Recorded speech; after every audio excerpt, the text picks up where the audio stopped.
ভারতের উত্তর পূর্বাঞ্চলের এক অপরূপ রূপ, যেখানে আছে অদ্ভুত সৌন্দর্য, ঐতিহ্য ও সবচেয়ে বড় জিনিস শান্তি। মেঘের রাজ্যে আপনাদেরকে স্বাগত জানাই। Welcome to Meghalaya. মাউলিনং মেঘালয়ের একটি ছোট্ট গ্রাম। গ্রামটিকে ঈশ্বরের নিজস্ব বাগান বলা হয়। এটি এশিয়ার সবচেয়ে পরিচ্ছন্ন গ্রাম। এখানকার বাসিন্দারা অত্যন্ত সচেতন এবং পরিবেশের প্রতি তাদের আস্থা খুবই দৃঢ়। মেঘালয় অনেক পাহাড়ি উপজাতি রয়েছে, বিশেষ করে খাসি, গারো এবং জান্তিয়া। এই গ্রামগুলির সংস্কৃতি, ভাষা এবং প্রথা অত্যন্ত ভিন্ন এবং তাদের ঐতিহ্য সংরক্ষণে তারা অত্যন্ত সচেতন। খাসি জনগণের বিশেষত্ব হল এরা মাতৃতান্ত্রিক পরিবার, অর্থাৎ এখানে মহিলারা পরিবার এবং সমাজের প্রধান সিদ্ধান্ত গ্রহণকারী। এই খাসি জনগণের তৈরি ঝুলন্ত সেতু অত্যন্ত বিশেষ। এই সেতুগুলি গাছের শিকড় দ্বারা তৈরি, যা শতাব্দী প্রাচীন এবং মেঘালয়ের ঐতিহ্যকে তুলে ধরে।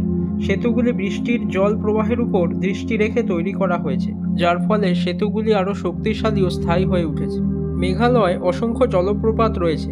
তার মধ্যে নহু কালিকাই জলপ্রপাত, যা ভারতের সর্বোচ্চ জলপ্রপাত, 1100 ফুট, এবং শিলং জলপ্রপাত বিখ্যাত।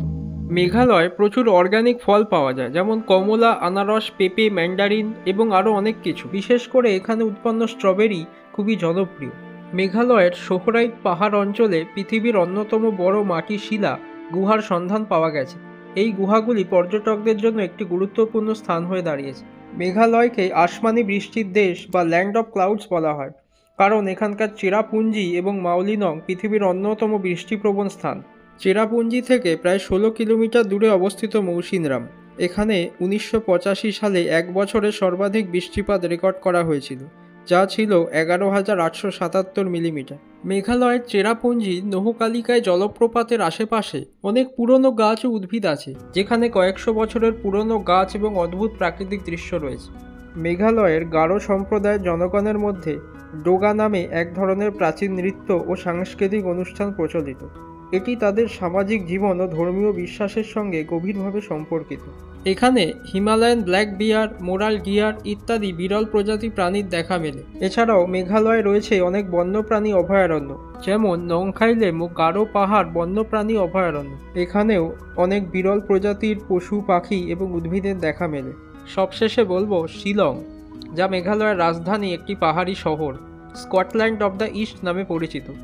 এখানকার ঠান্ডা আবহাওয়া, সবুজ প্রকৃতি এবং শান্তিপূর্ণ পরিবেশ শিলংকে অন্যতম জনপ্রিয় পর্যটন কেন্দ্রে রূপ দিয়েছে। শিলং থেকে প্রায় 80 কিলোমিটার দূরে অবস্থিত একটি বিশেষ পর্যটন স্থান হল ডাউকি নদী। এটি ভারত ও বাংলাদেশ সীমান্তে অবস্থিত এবং এর জল এতটাই পরিষ্কার যে জলের নিচের মাটি ও পাথরও সহজে দেখা যায়। এছাড়াও ডাউকি তার প্রাকৃতিক সৌন্দর্য, সবুজ পাহাড় এবং শান্ত পরিবেশের জন্য পরিচিত। তো বন্ধুরা, আবারও কোনো রহস্য, রোমাঞ্চ উদ্ঘাটনে হাজির হব জ্ঞানের দিশাতে। সবাই খুব ভালো ও সুস্থ থাকবেন।